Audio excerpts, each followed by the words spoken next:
Welcome to episode 2 of Webway Radio. I'm Kurt. I'm Mark. And today we are going to shift gears a little bit. Just a little bit. Just a little bit. Not that we really, 2 episodes in, have a lot of gears to shift. But Just kind of one. well, yeah. We got one shtick.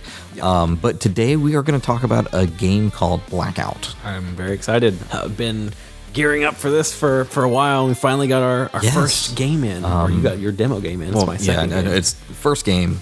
And I think I'm in on this. It's a very fun little skirmish game, as you're going to hear all about. We tease a little bit at the beginning, and then towards the end of this episode, we're actually going to talk hobby stuff a bit. Paints. Talk paints, primers, all the things. Things we like, things we don't like, metallics, among a few topics.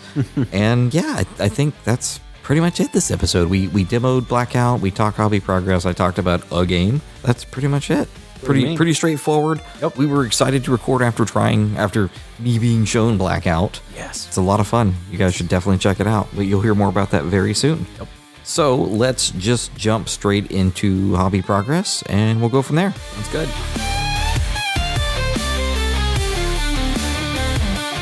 Let's jump into hobby progress. Sounds good. I will go first this time. Okay. Don't know who went first last time. Either way. I don't know. We had 2 snow days in the school system this week. So I painted 3 units of Genestealer Cults in 2 days. That's impressive. How many models? 17 technically. There were just a couple, I threw some extras in because Sure. they were primed and ready to go. So I figured, you know what, since we're doing all this, let's do it. And when I say I painted, it's fully painted, Wow. fully based, all the things. 2 days. Wow. I was blown away. Granted, if you have just 2 free days with like no responsibility and you don't leave the house and the kids are occupied, like I got so much done. And if I could hit that kind of efficiency on a regular basis, wow, I'd have a 2,000 point army painted in a month. Yeah, no, I'm jealous of your, cause I don't work in the school system. So I was not so fortunate with my hobby time. I did get a little bit done. Nowhere near, I guess, was that your 17? That's a lot of dudes. Yeah. I've got, I don't know if I mentioned last time I picked up some more Necromunda. It was just a box set a buddy left over here. So nothing too crazy. Still lots of terrain though. Terrain, 2 more gangs, extra dice, extra scatter, extra, all the things you need. But yeah, the terrain alone is probably worth, the price of admission there. So, but yeah, I think that kind of wraps it up for me. It's only been 10 days since we recorded last. Has it? I guess it's been like a week and a half. Yeah. Yeah. I mean, we were supposed to be last week or a couple days ago, but it snowed and the whole thing. Snow. So, hey, I mean, the delay on this caused you to have more Genestealer Cults done. So. Yeah. I mean, 3 more units, which I guess at the end of the day, that was probably 350 points. Okay. So it was a Metamorph squad, an Aberrant squad, and a Acolyte hybrids with Flamer squad. So I know what the Aberrants are. I know the Acolytes are kind of like the regular dudes with a little bit of like a scale on their forehead, right? It all comes from the same kit. Okay. So, and with my stuff, I just kind of glue things together because I don't care. I have so many of them. It doesn't matter. Well, at a certain point, they're all just little dudes, right? And the Metamorph hybrids and the Acolyte hybrids with Flamers look almost exactly the same. Okay. Except for the little Genestealery carapace thing on top. Okay. So the Metamorphs are the ones that are really, they're like 3/4 the way to being a Genestealer. Exactly. They are close to... I got confused with Neophytes. Neophytes are the ones that are basically... just the dudes. Okay. Yeah. Okay. So you have those mixed up. Like, because it's the same kit. You have bits and pieces shared. It's the Flamer dudes, the Acolytes with Flamers, the Acolytes with pistols and heavy machine weapon things and melee. Okay. And then also the Metamorph kit comes out of that as well. So it's a lot of extra arms, a lot of extra things. And, if you can print 5 or 10 bodies, you get 3 units out of 1 box. So that's hard to beat. Efficient. A slight detour from hobby. I do have a question about those because it reminds me of Scouts a little bit, Space Marine Scouts. In that, to me, they're a pain because every dude in the squad has a different weapon. Is that a pain? Well, that's why they split it up, because the guys with the Flamers, like the whole unit you generally take with Flamers, because the Acolytes with Flamers, they reroll wounds of 1 all the time. If you're on an objective, we roll all wounds. Oh. So suddenly the 5d6, hand flamers, and if you've been shot by a Ridge Runner, you get the extra AP and you're rerolling all wounds. Oh, that's scary. I think I picked up 4 out of the 5 Marines in a unit, just like, oh, let's see what happens. Like, Yeah, I killed you to a man and you got battle shocked. My objective, sir. Wow. And they're OC2. That's really cool. So there's a lot of play. Okay. It's okay because I see them and it's one of those, they're not Marines, so I don't know what their weapons are. Yeah, and the guys with pistols, they can take, instead of just having like the generic weapon, they can take the heavy mining tools, which are anti-vehicle 4-up. I think it's -2 for 2 damage or 3 damage. So if I can touch a vehicle, I'm picking it up most of the time. Is that like the big handsaw thing? Yeah, there's a bunch, but they consolidate it all to just like heavy mining tools. Mining something. I don't know. But yeah, so they just rolled all those into just one, but they can also take demo charges. I don't because, one shot just kind of doesn't seem worth the losing of something else. Oh, I was going to say, do you have to give up one of your weapons? I believe so. Okay. Instead of the hand melee stuff, you take those. Sorry, the dog started barking. It completely threw me off right there. So, that's interesting because a lot of, with the Marine units that I have, they have, what are they called? In cursors, I think the not infiltrators have the anti-vehicle mine. The not infiltrators, the ones with a slightly different backpack, a slightly different gun, but they have kind of I think it's called a tripwire mine. I think, and it's what is it? I think it's anti-vehicle. It's really quite potent, but it's a once per game. It's been so long since I've played, and see, I'm trying to pull up now that darn weapon because I cannot think of what it does. Yours or mine? Mine. Yeah, it's anti-vehicle 4-up, -2 for 3 damage. So it's, even against like land raiders, I'm forcing you to make those 4-ups or and it's 2 attacks each on 3 or 4 dudes. I mean, you're generally picking up rhinos, no questions asked. That's pretty potent. I mean, especially from just because they're like chaff, right? They're just they're just little dudes. And if that unit's on an objective on a 4-up, I get an extra command point. Yeah. So it does some really cool stuff. The metamorphs are nice though. Because if you shoot at them, I get to make those brute surge moves. Okay. So they move D6 closer. Oh, so you just have guys that are skittering around constantly. Yep. Usually I'll deep strike them in and hope for the charge or the flamers or whatever. Yeah. So I'll flamer the heck out of you and then turn around and hit you with the extras. And they have a strike and a sweep profile. Oh. And I put the guy in the unit to where the melees have lethal. And so, but it starts to stack. How many attacks? 3 to 5 each times 10. Oof. So depending on, are you infantry? Are you this? I mean, strength 4, strength 5. Here's 50 attacks. Surprise. It's really painful. Nice. And there is like a family walking and riding their bikes down the street. So the dogs are just going absolutely bananas. Sorry if that picks up. I'm not sure. I won't know until I'm editing this. So I'll do what I can. We'll find out. Yeah. So if you hear the boys, apologies. So what have you been working on? Just your Marines? Yes. So plus some other stuff. Yeah. We'll get to that in a minute. So yes, pretty much since I guess you've been working on your Genestealers and hear tell that Jordan you picked up a little something for her, huh? So just real quick, not to like jump on you there, but since you brought her up, she officially Thursday submitted all of her stuff to finish her doctorate. Mm-hmm. She's basically done. In 5 days, she tentatively defends her doctorate. So close. And she's done besides walking, which means she's not in the process of writing a 225-page paper with sources and all the things. Sounds because it's basically like she watches an episode of TV and writes all night.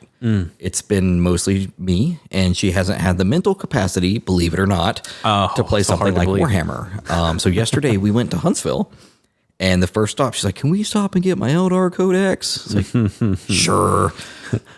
Since you got your doctorate, I guess I can take the $60 hit, And driving around town all day yesterday, she was flipping through it and reading the lore. And on the way home from Huntsville, she started looking at units and, what does this do? And what does that do? And does this work together? And how does blah, blah, blah? And so while I'm driving, I'm explaining things, and she's going to be a danger and a threat to everyone very soon. So apologies to anybody that plays her. She's back. I have not played against regular Eldar ever. I've only ever played one game against Harlequins, and they were a thing. That was in 9th. I played them in 9th right after the book dropped. Learned a lot. Lost like 100 to 15, including paint score. Yeah, that's kind of how I felt about it too. It's like, I can't do anything here. I've had a couple of those. If you hit them, they shatter like glass, but you have to hit them. That's the problem. They had a lot of fights first or something that really screwed up my their troop used to do. I don't know. It's last edition. It doesn't matter. But so my wife's back. Get ready. She's coming for everybody. I won't win again in this room for a very long time. Yeah, even last night when we got home, she's like, "Do we have time to set up a game and play?" And I was like, "Man, if Mark wasn't coming in the morning, we could just set up and play, and just as we have to." And that's what we do out here. Is during the week we'll play like a round a night. Oh, I'm jealous. And just throughout the course of the, because we just leave it. We don't have cats. Yeah. Nobody bats anything off the table. Yeah. And just like, all right, cool. It was your fight phase. Come back out here and start again. Yeah. No, that's cool. Just being able to leave your stuff there. It's really sweet. And that was the appeal of this room is we can literally just shut the door and nobody can touch anything. Yep. Now, that doesn't mean I'm not going to research what everything does and calculate every attack that's going to happen tomorrow. You just know where all the ranges are. Yeah. It's like, okay, I'll get 36 of this, and I'm putting stuff in unit crunch. It's great. Yeah. She does the same thing, though. Well, I mean, you got it, right? Yeah. So, anyways, back to you, sir. So, I guess with that being something that's happening, and you're obviously putting a lot of time into your Genestealers to get those. I just want them done. Yeah. I bounce around so much. I've got the hobby ADD. I must finish this, and I'm down to like 17 models on the desk. A lot of stuff is base coated. It's just, and once they're done, I'm gonna put I bought all the flock, the different color alien flock. Okay. Each unit will have a different color. So like all the Acolyte hybrided flamers will have this. So I might use orange, green, and blue, but on another unit, as long as it's not Acolyte flamers, orange could be used on aberrants or something. So orange and all the colors on the base will separate the units out for me visually. That's cool. Instead of like, all these purple guys are together. Golly, who was who? I don't know how people can do without something like that. Because like for me with Marines. They can't. Well, but so many people I've played with, they don't. And I mean, maybe it's not to me, I would feel like I'd have to keep track of that throughout the game. And maybe it's not as big of a deal as I'm thinking it is, but I mean, my Marines, like the very few that are painted, have Roman numerals on the squad. And it's kind of, this is squad 3, this is... Yeah. With the Custodies, I did the base rings just because every one of them looks exactly the same. Even the Terminators are kind of the same size. So I did the colorful base rings, like the blue is this unit, the red is that unit, the green is this unit. Yeah. And I actually did a lot of that with the Genestealers my last game just to keep track. I mean, you almost have to, right? You do. I mean, like we talked about, the 3 units coming out of the same kit, so it looks almost, the bodies are exactly the same. It's the head and the weapons that are different. And that's it. With certain games, you can kind of memorize it, but I feel like Genestealer Cults, with the amount of bodies you have on the table, probably as many as I'll talk about in games played, as many dudes as I had to throw at the Deathwing Knights to try to kill them. I mean, it was like 4 units trying to fight them at once, and I'd kill half of one. Wow. So I'm getting mental images of Sauron just laying waste to all the guys. I mean, we'd charge in and I'd have one left. And like, oof, okay. And that was just a backhand. And we were just hitting him with pillows because he didn't care. Oh, no. Yeah. And we didn't have the AP to do anything besides a -1 maybe. So at that point, it's basically just making them roll saves until they fail. Basically. And even if they fail, they're only taking 1 damage. So... good stuff. Yeah. Well, if they were mine, they die really fast. Because I've seen your dice rolls. Yeah. They're pretty awful. I had some of that today. A little bit. They turned your favor towards the end, though. They did. We'll get there. Yes. What else you got? Yeah. So basically, I have Tau, and I have a lot of them. They're in boxes. I have some of them built, some of them magnetized. I have kind of made a little executive decision that since they have, air quotes, fixed all of the units that I really like in Space Marines, i.e. Heavy Intercessors, Stern Guard. I think Terminators are a little bit better now. Couldn't tell you. I think I don't play them. I don't look at that part of the data slate. They're cheaper. My unique Terminator character as Imperial Fists is, I think he just straight up got a new ability. Huh. That's right. They did modify a lot of those characters, didn't they? Did. Yeah. And that was why I actually built him, kit bashed him a month ago.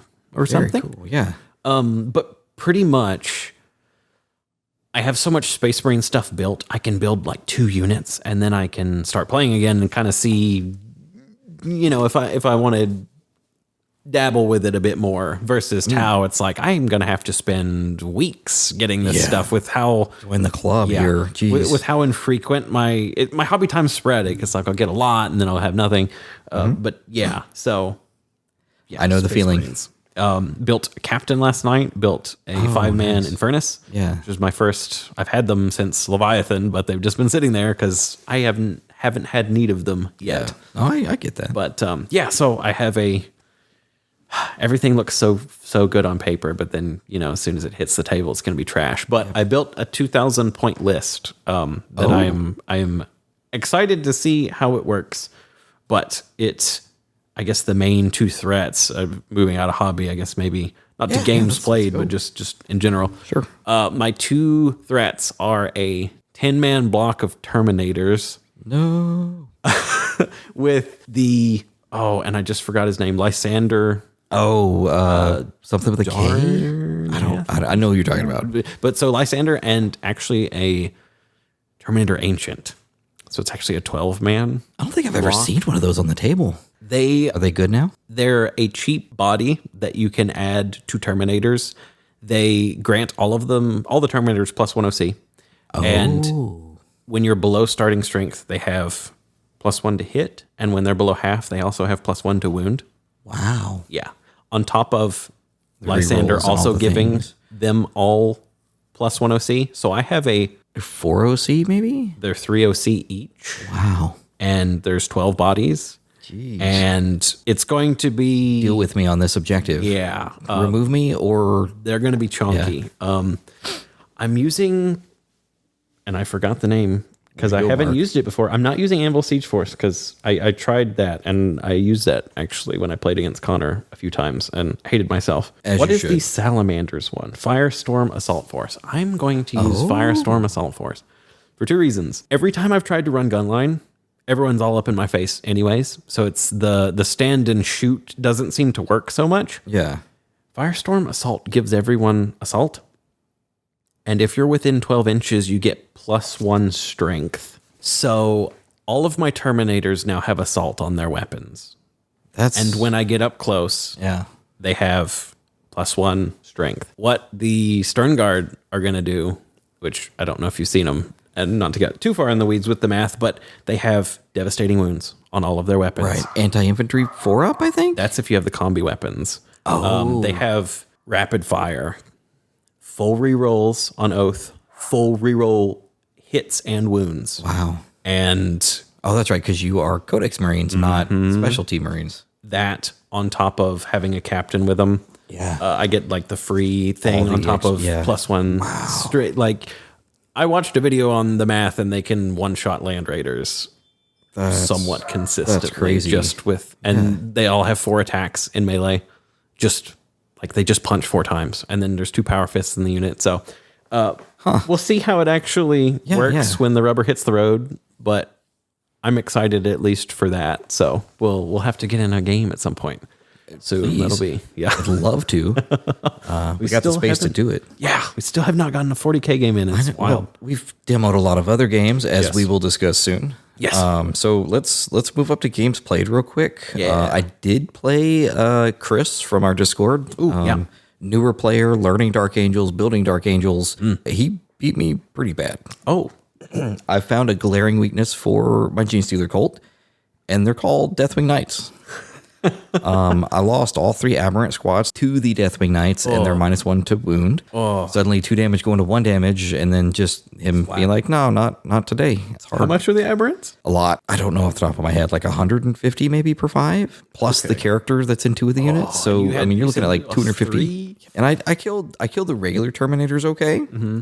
It was the Deathwing Knights. I struggled again. So I gotta go back to the planning phase. Just like, what can I do? I think or just try to avoid Dark Angels. Orbital bombardment's probably the way. There is not enough flamers to deal with that. But it was, like I said, 90 to 69. It was a fun game. It was a long game. I think it was his first 2,000 point game in person. Those will take a while. And it was one of those, like, I'm still kind of learning my army. He's still very new to the game.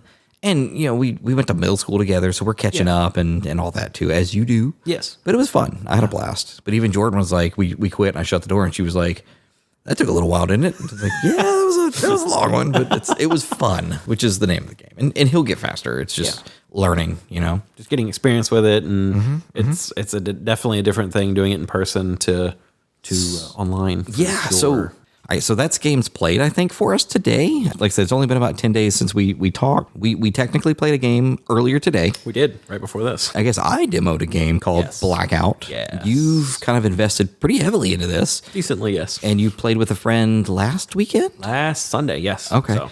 A week? Why don't you tell everyone a little bit about it, what it is, how it works, just the high level. Yeah.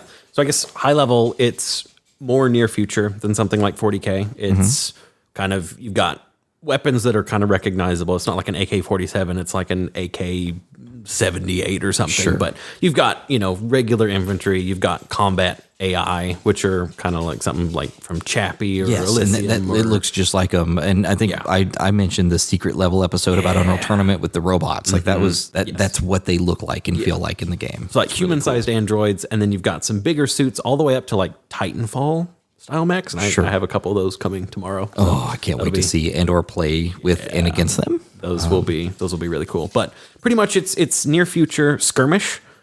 It's kind of got a focus of hyper lethality, as you saw just some of the shots. Oh yeah, just one errant shot. I was like, oh, he's dead. It's like, what? Yeah. Like I expected more and like, well, you got 6 health and all the things. And it's like, nope, he just falls over and that's it. Yep, he got shot in the face and his brain stopped working. So I think early on, I had told you previously, the terrain reminded me a lot of Infinity. Yeah. And I think during the game I called it Infinity Light. Yes. And after playing it for a little bit, that seems very accurate. Yeah. It's kind of like Infinity without all the super crunchy extra things. Yeah. It's got a lot of keywords, but it's got them like all on an index card, which is nice for just the different combinations. And obviously you have ranges and different damages and the rules, but kind of the different combination of keywords. I'm a fan of keywords in general. And so the unit cards are probably a little bit less than the size of like a magic card. Yeah. Which is incredible. Front and back, you flip it over and there's your special stuff. Yep. The main army rules are on like a 3x5 index card, maybe? Something like that, maybe 4x6. But. And then like the universal rules are also on a card like that. Yep. And that's 99% of what you need. I think once we had to look up the blast rules. Yes. But that was it. It was great. I can't stress how fantastic it was to just... You had to explain a couple little things, but for the most part, it was simple and smooth, and even playing it for the first time. Yeah, first time playing that. I have not played many games where, because other than kind of saying, "Hey, do this" or "Don't do this," you played that. That was a full game, like, and I almost won. Yes, I was so close. It came down to literally the last turn of the game. You killed 2 dudes that I needed to survive, and that swung it. Yes, it was. Because and a lot of it was like, I just want to see what it does. Yes, which I mean, I found out. Yeah. He dies. Oh, yeah. But it's still really cool because I mean, your guys are so durable. I played the slower, slightly tougher dudes. Yes, Manticore. And you had the 4s. Faster. Yes, I played fast, and it's more just area control because I don't shoot that well. I'm kind of average. I'm very fast. I'm good at board control, but I played Harlow, and they're interesting. They're very fast. It's not normally my play style. I feel like we might have reversed play styles there because felt like I was playing Drukhari and you were playing Marines. Yeah, pretty Imperial much. Fist or something. Just bunker down. No, it's really cool. Like you mentioned, it just very dense. Yes, terrain, heavy terrain. It's so cool because I'm not the biggest fan of all the paintball arenas. Everything has to be It's so sterile and symmetrical. It's balanced, but I like just kind of making a board with a little bit of story, almost just like here's got like the fenced off generators. Scattered terrain matters. Yeah, you can't climb over the fences. You don't just Kool-Aid man through every wall. Yes, it was neat. Yes, I don't know. It was. I want to go down this rabbit hole. I had tried to watch some battle reports prior to playing, and of course, it's all gibberish to me. I don't know what all the keywords do and how. Right. But now that I've played that game, and I understand kind of the lingo, which was the biggest hurdle because they have things like, oh, it's sustained. It's like, oh, I know what that does. Like, no, I don't know what that does. So there's a little bit of that. Yeah. But now I feel like I can go read through the rules and check out the different armies and watch the battle report and understand the game better and see how other things play to see which faction I want to commit to. Yeah. And it's really nice because you just buy a box and there's your guys. They are doing something which I think they officially unveiled them. They'll be available to general public at and after Adepticon. I am one of the pack members, so I got the opportunity to pre-order them early. So yes, so you got a kind of a hands-on sneak peek, huh? Yeah, of some. So basically, the game, we played a small game. Yes. On a 3-foot by 3-foot board. Yes. Super dense terrain. Yep. And you play cards. So my units, is that what you call it? A unit? Yes. Okay. My units, it had a 2 on the front, which means 2 grunts. Yes. And on the back of the card, it had 2 specialists. Yes. And that's what that card, I pick that card. Yep. Those are the 4 guys I get. Yep. And then I had a unit that was just 4, kind of the same, 2 dudes and 2 specialists. And then I had one super heavy dude who was just a card on his own. And he had a deployable weapon and extra armor and extra saves and all extra health, yeah, which came in handy. Yeah, Gary, It was cool. I like it. It felt pretty balanced, especially since I killed 2 dudes just on like the equivalent of an Overwatch shot at the start of the game, basically. Yeah, you. I leaned out with a machine gun guy, and then he immediately got his head blown off. Which I had plans for him that turn. Join the. I had plans at the end of the game, but that's how it goes. Yeah, but it felt balanced throughout the whole game. There's the data dudes. What is data spike? Yeah, data spike. Yep. So it's kind of like, what do we say, Legion, as far as movement and actions go. Yes, you get 2. So you basically have to move the first action. Yes. And the second action, you can move again or shoot or do things. Yes. And if you get data spiked, essentially you lose that first action. Yes. So no move. So you can choose to do a move on your second action, but you're just can't shoot, can't do other things. They popped up an unskippable ad onto your guy's HUD. Basically. And then the lean out was also really neat because you could move half of your movement and put a token down. And that token's like if your guy's literally kind of popping around the corner to take his shot and leaning back. So he's not just out there, but he can still shoot. Yes. At the cost of half your movement. Yes. So that was really cool too. It's cool that doesn't trigger Overwatch and stuff. And yes, I really appreciate that they added. I've never seen a lean out mechanic that was that smooth. Smooth is exact. Oh, stop it. All right, PD agrees. He saw my wife walking in the neighborhood. I didn't realize she was still walking. She just sent the kids in. Oh, that's why we got interrupted. So lean out. Yeah. Fantastic. No, it's super cool because also if you lean out in a way that your opponent can only see the lean out token, it doesn't matter where the token's at. Yes. You're in cover. Yep. Which means you can stick that token way out there, which is in base to base. Really cool. It's really cool. It adds so much nuance. And then smoke too. Well, I was going to say that's what I was going to say next is my units, they get what are the 3 things I had called? Battle drills. Okay, so you get 3 battle drills that you can use, and your army has 3 that they can pick from. And one of mine is I can throw like smoke grenades 6 inches out. Yes. And it's basically line of sight blocking. So I was literally in the middle of a firing line, and you couldn't shoot me. Yes. It was really, and so that lets me just like yeet myself out there, as the kids say, with no risk, basically. Because you either if you're in it, it's still a -1 or something.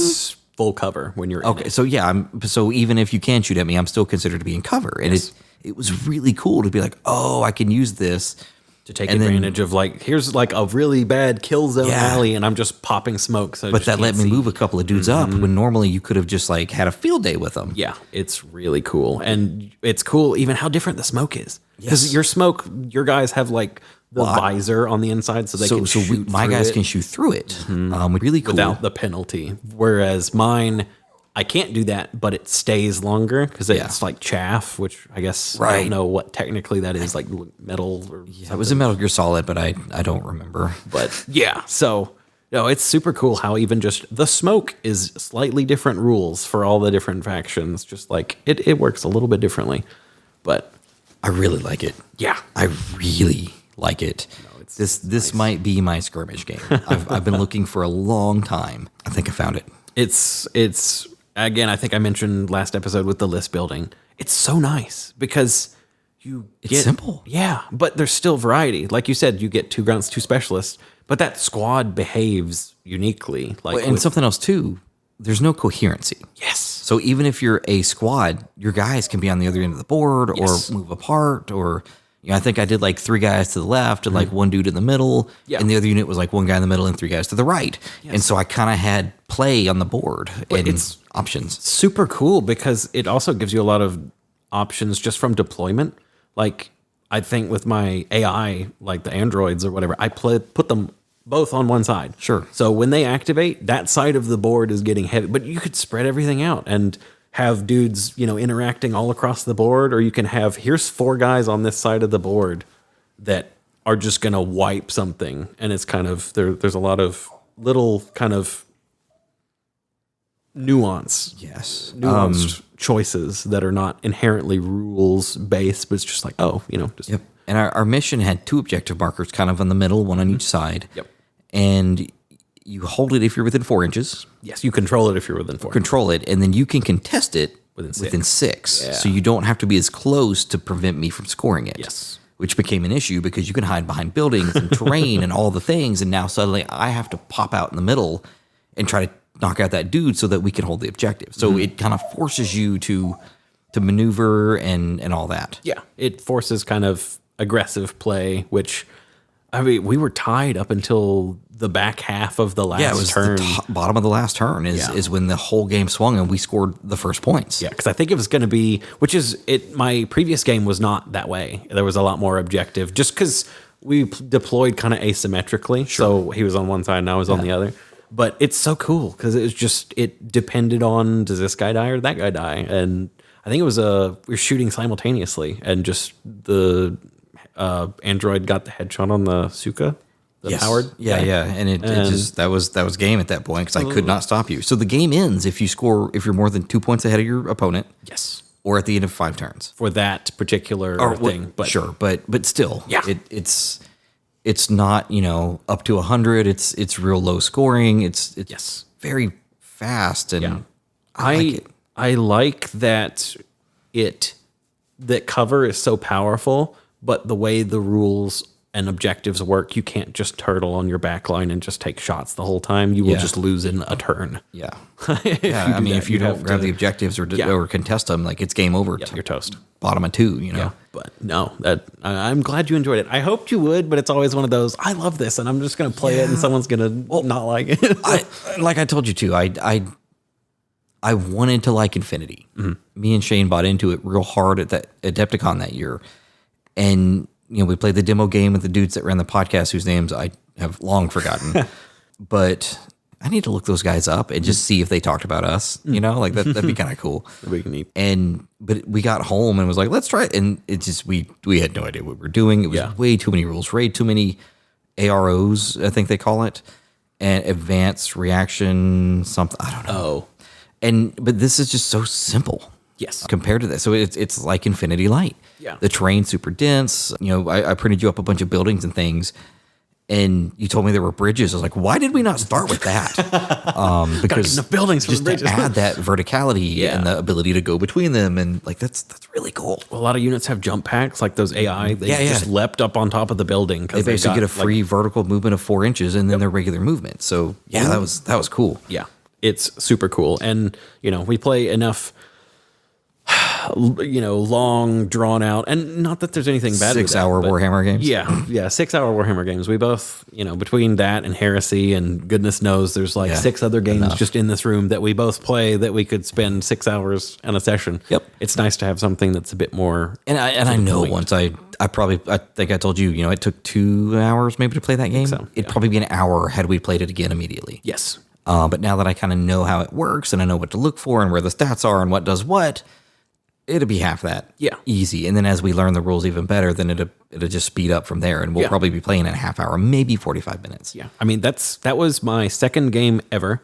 I haven't played in a week. Sure. You've never played. Yeah. And that was just a full game. After turn 3, I probably pretty much had it other than mixing up who's in what squad. But that's because there's a lot of gray. Yes. It's fine. It's black primer. It's not pure gray. Mine were gray.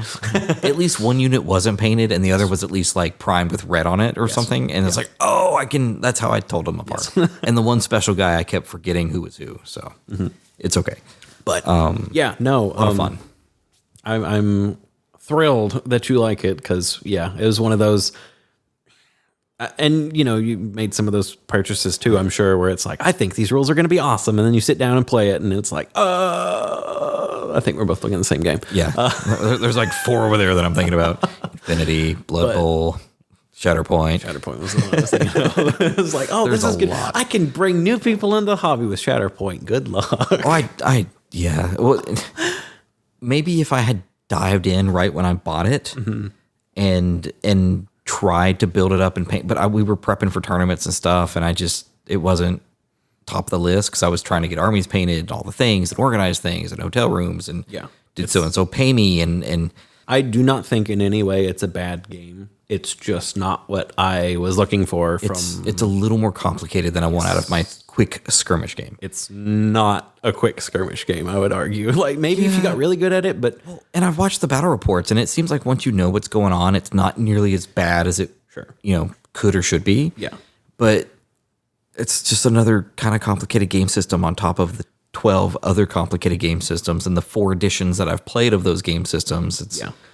What I discovered playing with kind of new players is it's a big ask up front with all of these units do this, but also, and kind of even with my first game with it, it's like, this unit impacts every other unit I pick. Like if you just go out of the core box, that's fine. But when you start adding customization options, if you do this, it affects every other unit on the table that you do. And like all of the combos, it's like deck building almost. Yeah. Well, and I like the Shatterpoint stuff's a little bigger scale, like 40 millimeter, but 40 millimeter, and these for Blackout, they're tiny. They're true scale 28 millimeters, I think. Yeah. But I mean, these dudes are like guard size. Yes. I kind of have them on my hobby desk next to Tau, and I'm like, Tau's so cute. But yeah, they're all the humans in this, the normal sized stuff, I guess, is all 25 millimeters. Yeah, it's anything else you want to say about Blackout? Any other thoughts? I mean, like I said, there's 4 factions. 4 factions, 5 forces out, and there are 3 more coming soon. Yeah. And then there's mercenaries and mechs and blah, blah, blah. There's a lot more to dive into. Yes. I do appreciate that it's like modular too. It's kind of I'm going to bolt on this rule, and it's nice. You kind of pick the level you want to. Well, and two, the board gets a little bigger. You draw 6 cards, or you pick 6 cards instead of 3. Yeah. So the game can rapidly grow, I think. Scalable, and that's the word. Made to be scalable, and I like that a lot. And I one day, maybe get a couple more small games in, I'd like to see the big game. Yeah. You know? 6 big, on 6. In quotation marks, yeah. Yeah. So Blackout, definitely gonna probably get on their website and buy things as soon as we're done here. So let's talk about hobby tips or tricks or just things you're using. What's anything specific you're doing? Any new tools, paint colors, lines you like? Well, not new to me, but I have not heard hardly anyone talk about it. I actually adore Scale 75 metallics. I've heard a lot of really good things. They are... I'm trying to remember how I found them. It was on the Star Wars Legion forum. I think some guy in Australia dry brushed his super battle droids, and they looked airbrushed because the pigment was so smooth. Do you know what color? Yes, it was, I think, Azul metal. Oh, I've heard of that one. I bought all the ones that he listed, so I've got them, and that's exactly how my super battle droids are painted too. But I think heavy metal is the metallic. I use lead belcher, Nuln Oil, heavy metal, or it's metal something scale like or something. Yeah. But they're so, I don't know if creamy is the right word, but it's such a smooth paint that if you dry brush with it over a metallic, it just goes on, and it doesn't have all the chalkiness that, or the thickness that a lot of metallics, when you try and dry brush them, can get sometimes. They're really nice. And one of the problems I have with the metallics I use is all of my metallics are technically air paints, which, at least the metallics I tried, I haven't tried any of the Fanatics yet. Yeah. I really need to do that. So just to get them to work, you have to dry so much out of the brush. You waste more than you use. Yeah.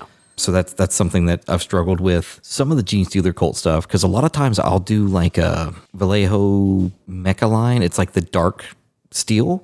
Okay. But I'll dry brush like the light steel or regular steel over that to kind of give it just a bit of shine. Yeah, just a bit oomph. But I feel like I'm wasting so much paint just doing that. Some of them are, and I need to try it. I need to get, because I am guilty of this, and I think it leads to chalkiness, but using a paper towel to dry your dry brush on, I have been told, and I've done some testing just like on the back of my hand, but if you have something that doesn't wick away the moisture, I can 3D print you like a palette, a textured palette. Yeah. I've got one from Adepticon last year. It's all I bought for myself, but it's like a little 4" by 4" thing with a logo on it. So, and you literally just dry brush onto that first to get most of it. Yeah. And it makes a huge difference. I was going to say, it gets rid of a lot of the chalkiness. But you can see, like, as I worked on a project, like, here's all the dark aluminum for the Custodes, or here's, you know, the dark steel that I did with this guy, or the greens, or the blues, or the teals, and all the things. So, speaking of the Wargame Fanatic line, I use some of these specialty / texture paints this week. There are a bunch of, like, plasma coil glow. There's a pink, a blue. There's a data systems glow, like a green. Yeah. I really like them. Okay. I don't even know how to describe it, but I've been using it on like the ski mask looking like goggles some of my Genestealer Cult dudes have. Oh, yeah, you put some pictures of those up on the Discord. It doesn't do it justice, like on the pictures just aren't. Sure. You know, but the glow looks like a glow in person. I see him up there. I'll grab him and show you when we finish here. Yeah. It's nice. Is it almost like a contrast paint, maybe? Kind of. I could tell it was like pulling to the edges. And so I had to go back and like just try to do the middle. And there's a medium. I just haven't messed with it. Yeah. And then I've got like 12 or 16 washes and 12 or 16 metallics. I just haven't touched yet out of that. Yeah. Because it came in like 4 things with like 40 paints each or something. And it's, you know, that's the triads. So I guess it is 18 times 3. There's a lot of paints in each metal or cardboard thing. Yeah. No, that's cool. And it's just so many. And I need a better way to have them out to see them. Oh, so you because like it's like 6 grays and 6 blues and 6 greens and 6 dark greens and 6 reds and 6 oranges, and it's hard to know unless many you have it all colors. out. Yeah, but I do like each of the, not a triad. What would it be? 6 on the it shows the 6 colors, and a thing marks which one it is on that gradient. Oh, that's nice. So you can see like, oh, this is the medium green or the light green or the dark green on that scale of 6 paints that go together. So that's kind of neat to be able to scale it down or dry brush, you know, the light to dark or dark to light or however you want to do it. Works out really well. So what do you think of kind of the pigmentation on those? Are they pretty? It's fantastic. Good? I've airbrushed with them a little bit, and, you know, a little bit of thinner, it's fine. Sure. But even painting, it's light enough to where I don't have to water it down too much, but it covers well. It does all the things that I want it to do, and I hate that it's been almost a year since I bought it. I think it was May when I got them last year. Wow. And I'm just now kind of getting to where I'm using them more than my Vallejo Game Air that I've got. I've got the whole line of that. And I'm slowly finding myself not using the Vallejo colors and using more of the war paints. Interesting. The browns are fantastic. There's 6 browns. Pick how colorful you want it to be. Interesting. It's nice. It's a lot. It's very expensive. I don't recommend going out and getting it. But definitely maybe not something to start with, but they have some smaller packs, or I think now you can buy the 6 of the colors in a pack. Individually, kind of like just I want blue or whatever. Yep. And you buy the 6 pack of the blues. That's nice. So it's kind of nice. But there's not a lot of super dark colors I found, like the blacks and the dark grays. There aren't a lot of those, so I have had to go back to the Game Air for stuff like that. Just kind of the different shades if you want like warm gray or cold gray. I think cool gray or stone gray is a Vallejo Game Air color that I just keep going back to. It's like the perfect almost white, and it's great. And I kind of wish there was a color like that. I'm sure at some point it's Army Painter. They're gonna expand the line at some point, but it's fantastic. I really, really like it. Okay, interesting. Yeah, that kind of. It's very hard for me to use pure white and pure black. I mean, what are you going to do with pure black? Like, you have to Raven Guard. Yeah. Well, but still, even then, though, you use like a lighter than black. Yeah, I'm still dry brushing like a charcoal color on it. And with white, because I mean, I prime with clone troopers and stormtroopers and Imperial Fists. And what did I end up doing on my clone troopers? I forgot the recipe I used, but I didn't hate it. Mine, I think, Or not my clone troopers, my stormtroopers. What did I do? I think it's cool gray, dry brush white on it. Mine was prime white, and then the new Null Oil that's barely a wash. It's like super, and then I just dry brush white, and it makes it look kind of dirty. I didn't want to do a lot of white, and that's why I 3D printed the jungle stormtroopers. Oh, so they'd have like the cloaks and stuff on them. Of course, now I've got the slightly textured cloaks. I've got to sit there and do all the extra. It's like, maybe I should have just figured out white. Which, to be fair, priming white is almost the only way I found to do it. Oh, although actually, are those? Do you have whites in the line? That There's a couple. There's like a white, and then it goes cream real fast. Okay. Which isn't a bad thing necessarily, but between the grays and the creams, you can get a really nice white. Okay. And do they do those ones? Because the whites I haven't used those a lot. Okay. It's one of those like kind of nervous, and it's like, well, I know this white or this cool gray does such a good job. Like I don't want to mess with what I've. But when that pot runs out, I'm not buying it anymore. Sure, fair enough. No, I'm a stickler. I'll do a test model, and then I write the recipe down, and then that is how every other model in that faction gets painted. I've got the Google Notes app or whatever it's called now, and it's got probably 50 recipes in there. What? I just can't keep it all in my head when it's you like can't. 20 something paints for, and I mean, I think you've seen pictures of my paint rack. The amount of almost the same color I have. I can't remember what yellows I used for this. I have 10 yellows. If I don't have my phone or I've got like my glove on when I'm airbrushing, I use old newspaper to airbrush and paint on. Mm-hmm. I'll write the recipe down on the paper. Just so you have something so it's not like a big circle so I know that it's like, don't ignore this. And I'll put it in my phone later. In fact, I had to change where I did all the AK Interactive Streak and Grime. Mm-hmm. I got that enamel paint everywhere. So I was like, I got to throw this out. And I realized like, no, I had a recipe on it. But I think it was actually the recipe for my Genestealers, and those guys look a little bit different, but I think it isn't a terrible thing if each unit looks a little different. So I think it's a different green, but they're all mutated. We'll make it work. Yeah, it's I do have, just talking at what I can see on my paint table here, I've got these two dudes. I don't know if you can see it from your angle.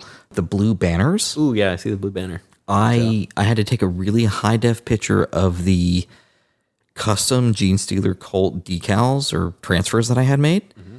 And I had to pull it to Photoshop and use the eyedropper tool to find the exact color. Oh. And then I put it in the Canva color pairing thing.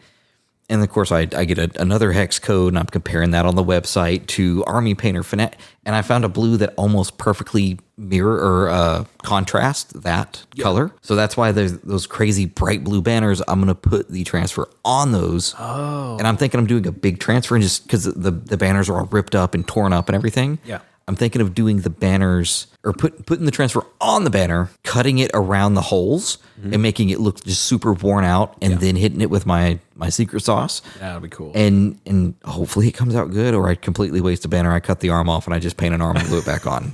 There's one of two ways this goes, and there's no in between. I mean, at a certain point, you could just make it really dirty and tattered cloth, like if the thing just doesn't work. I don't know if you can see on my little deal there, kind of between my speakers, there's 3 or 4 blues up there, and that's kind of how those 6 colors work. You got the super dark one, and then slightly less, and then like almost a sky blue. Okay. I was going to ask how different because one thing I found, Games Workshop doesn't have like official triads, I don't think, but I've organized my rack by color, and a lot of times the ones right beside each other are almost too close. Yes. To tell the difference, and especially, I guess you could paint subtly where everything's super fine, but I'm not a good enough a painter for it to matter at that point. Well, it's one of those, like, if the guy's 4 feet away from me and I spent 2 hours making him super detailed and you can only see the last dry brush I did, then why am I bothering with all the extra? That's why I'm contrasting and doing most of my Genestealer Cults, the way I'm doing them. I mean, it's contrast and the streaking grime. That actually, have you tried contrast over metallics? I think I tried a Space Wolf scheme that Darren Latham made. Mm-hmm. I couldn't get it to work. I followed his instructions, and I was like, these are very different. And yours looks so much better. It is interesting. So before I decided on my Tau scheme that whenever I get around to that, they will have, I was going to go for a Halo Covenant scheme for the Tau. Like the piranhas would be like ghosts and stuff. So, but you know, all the Covenant stuff's the weird purple and blues and crimson, but they're metallic. I know a guy that paints a lot of purple. You can come see your boy. So I was trying that out though. I got kind of all the weird, I'll say Slanesh colors, but like, what's his name? Sigisvald or Sigismund? Not Sigismund. No. Sigvald the Magnificent or something. He has a contrast color that's like a weird maroon that's almost pinkish. Oh. But I was trying with different colors like that to try and get you can do some kind of cool stuff if you really want a colored metallic that's not just like gold or something. And you could thin down the contrast too, but you can get some really cool effects over just metal pretty much. I'm gonna have to look into that. I don't know. I'm sure I've seen it. I just didn't realize that's what I was looking at. It's hard to find it because I couldn't really find. A lot of people don't paint colored metallics. Like the underground slap chop method. Nobody's talking about. It's just one of those. It's hard to look it up. Like if you how do you search for that? Like blue metallic, but then one person will have done it, and it's not the method. Sure. But that was what I ended up using for my destroyer droids, the droidekas. Droidekas. For Legion. I don't know. Yeah. They had some contrast over silver, and then like dry brush of other stuff over top. But they ended up. I don't know if you've seen those in person. I don't think I have. Okay, I like them. I think Zorp. Oh, okay, I followed his recipe. Quite familiar with him. Yeah, he suggested it, so I gave it a shot, and it was quite nice. I did pick up, speaking of hobby progress, purchases count, at the game store where we picked up Jordan's Eldar Codex. I picked up another of the Turbo Dork paints. I did one, and I painted a Drakari Raider with it, and it came out so good. It's just kind of a metallic-y, it's got the two-tone finish, but it's just like purple metallic. Okay. I saw a color, and I saw this from across the store. I was like, I have to have it. My Drakari are teal and purple. Mm-hmm. It is literally a transition paint or a two-tone kind of Turbo Dork. It's shiny and it's teal to purple. Okay. And it looked amazing. Like I said, I saw this from like 3 racks over. I was like, what is that? That's cool. And I was like, I have to have this. Oh, is that what you threw in the Discord? Yeah. I had to, it's called Ice to Never. That's cool. And it's purpley teal. I can't wait. I've got like 4 Venoms over there I need to do. And I've considered repainting the army. I know it sounds terrible, but like I've learned I've learned so much more though. Right. Even to like just repaint like the Hellions, with that color. Oh, like specific, or just like the vehicles you're talking about? Pretty much? Just the vehicles. Okay. But just to tape over all of the bits that don't need it, ideally, and just hit all the vehicles with that, I think would be cool. But it comes down to like, man, that's like a 3-year project. I don't. Are they transition paints? Is that what it is? Yeah. It goes. That's the term, I think. Or is it transit two-tone kind of? I don't know. I've heard both, I think. Yeah. Look it up. Turbo Dork Ice to Never. And their pots are like double in size from what they used to be. Really? I was blown away. Okay. It went from like a lot less than Vallejo to like almost like a shade from Games Workshop. Oh, wow. That's big. Yeah. It's like, value. Do you have to airbrush those? You don't have to, but it makes a huge difference. Okay. I have 2 airbrushes. Come see me. I was just curious what it would look like if it wasn't airbrushed. You could try. It's supposed to be just like, and I think it says 3 to 5 extremely thin coats. Okay. In fact, Jeff brought over a 2-tone paint from Green Stuff World because that's how he was doing his Night Lords, and he was literally playing a game over here with somebody, and like his Rhino that was just primed black died, and he's like, "Yeah, I'd love to put this on there," and I was like, "Oh."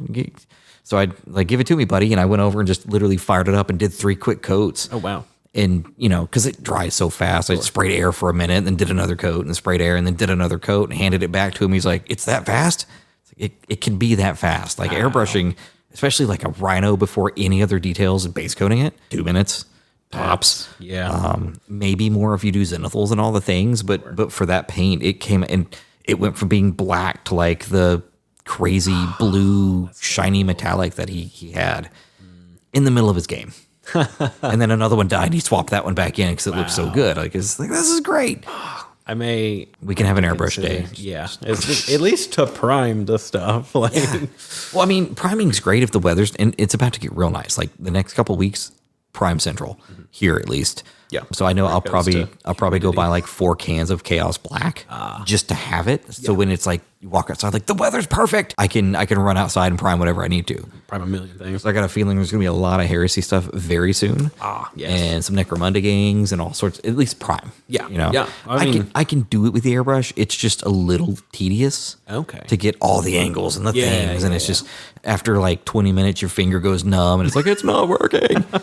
it's a whole thing. Especially for big stuff like terrain too. I've heard that it's kind of just don't airbrush prime that. Yeah, I mean, if you can rattle can it and then go back and just airbrush like your highlights or something or your zenithals, and then hit it with your wand, super fast. Yeah. But even this terrain, I mean, you rattle can most of it, and the metallic parts just spray, done, and yeah. Oh, you know, I'm definitely thinking of some Big plans, huh?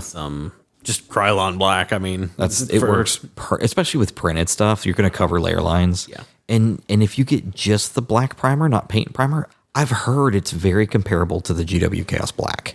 I used it a lot before I finally just, their Chaos Black is resistant to temperature and humidity for the most part. It just kind of works. That sounds nice, especially with the wonderful Tennessee weather. Flip a coin every 15 minutes to see what you roll on the weather die. I mean, I've literally primed stuff on my lunch break coming home from work. It's like, it's perfect. But I could see on the app, like the humidity is going to spike at like 3 o'clock, and that's when I get off. So, I was like, well, I could do it now at 11 in the shade and leave it out there, and it's cured when I get home and I can paint. Yeah. Because despite what people say, I like to let my stuff cure for 3 to 5 hours. Okay. Sometimes it rubs off. I don't know, but see, leave it overnight. It seems like it does better, at least the primer. Yes. Oh, so you're saying some people just will like paint it immediately? Oh yeah, and immediately start painting. It's like no. Now, if it's a hobby night, we've got people over, and that's all I've got to work on. Sure. I'll do it, but I'm super careful with how I touch it. It's glove only. If grease or anything hits it, that paint's coming right off. Yeah. I had to do a prime and paint in one night one time, and that was a lot of hair drying, and because it's like, this is so tacky, this does not feel good. And that's, humidity, 100%. And I try to control it in here with the HVAC and everything. But What's also, I mean, I can't exactly rattle can in here. Yeah, well, the primers kind of have to off gas too. It takes, even on the can, it's like 24 hours to cure. And I try. Yeah. So if I prime tonight, I'll wait until tomorrow to paint. Yeah. Maybe 12 hours is fine. Yeah. So anything else on the hobby front that you can think of? I mean, that was kind of nice to talk hobby for a little while. Yeah. I dig it. Not a lot of 40K this episode. Not a lot. We got big things planned. I actually this morning, not to date the evergreen episode we were planning here, I updated all of the socials with the new logo. Ooh, so yeah. if you're paying attention and listening, today's when that happened. So I'll let you guys figure out what today is. Don't know how far we're doing all this in advance. Yeah, I think maybe one more and we'll start releasing, but we'll see. All right, anything else before we wrap this thing up? I mean, I'm good with it if you are. All right. Well, hey, this has been episode 2 of Webway Radio. I'm Kurt. I'm Mark. And we'll talk to you next time. Catch you on the flip side.